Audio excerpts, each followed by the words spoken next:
Aaron Tevitt, as I live and breathe. There you are. How you doing? Really good. I'm grateful to talk to you again. I think the last time we spoke was probably Schmigadoon. I think so, yeah. Yeah. Wow, what a fun series that is. I hope there's a three.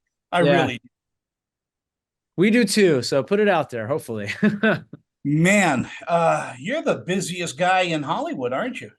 I like to stay busy, and I'm fortunate that I can keep it going. Yeah, thanks. And this project, wow. I mean, it's dystopian, it's science fiction, it's got so much in it. Yeah. And it's a cautionary tale, I think. Yes, I think so too. Yeah, it's a wonderful kind of take on a post-apocalyptic scientific show in a way that, I think we're kind of conditioned as audience members that when you hear that or see that or you're waiting for the kind of pending doom of zombies or an alien or something. And this story is much simpler than that. I think the pending doom is human nature, and I Yeah. think it's asking big questions. Basically, say God forbid something like this happened and a small group of people survived.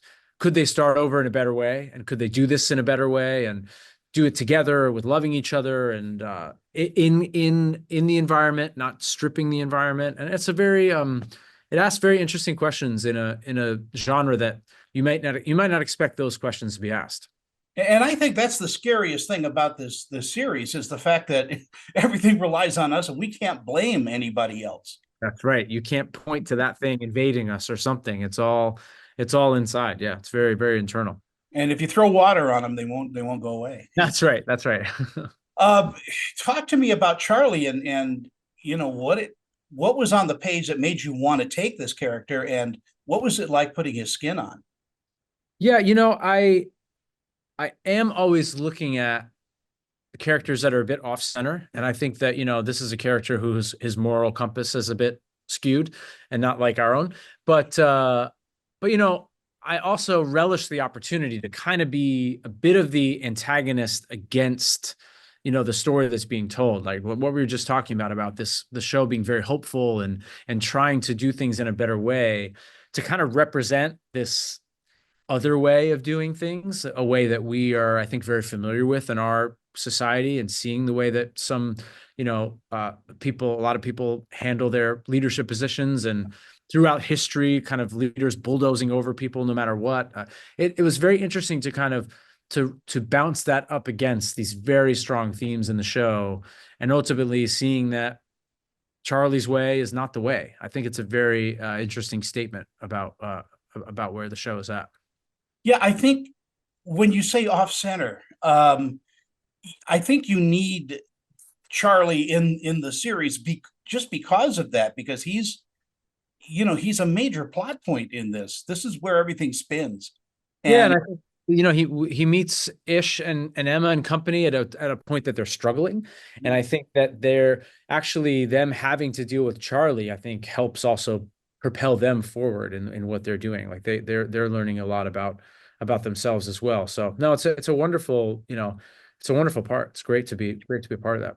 being a musical theater kid, do you hear rhythms and cadences in the dramatic roles that you take on? Uh, Is there that in that?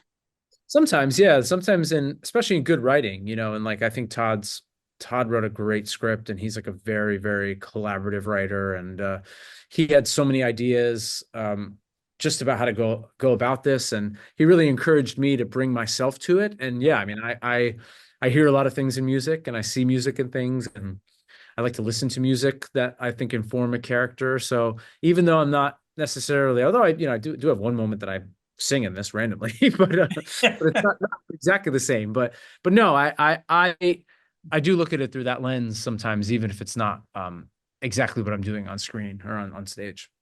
What do you think audiences are going to take away from watching Earth Abides?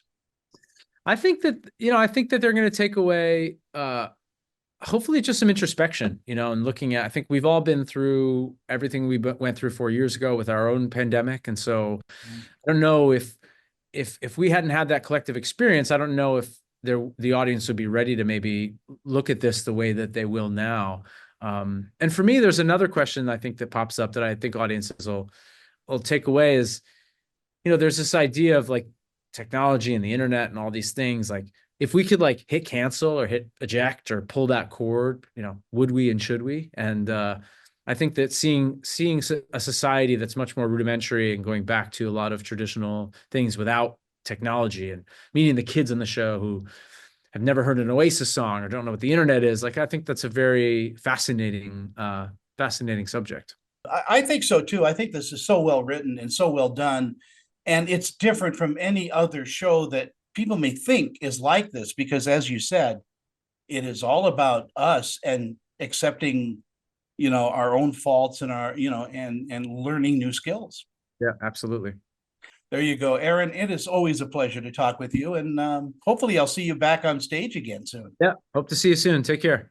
You take care too. And congratulations. Thank you.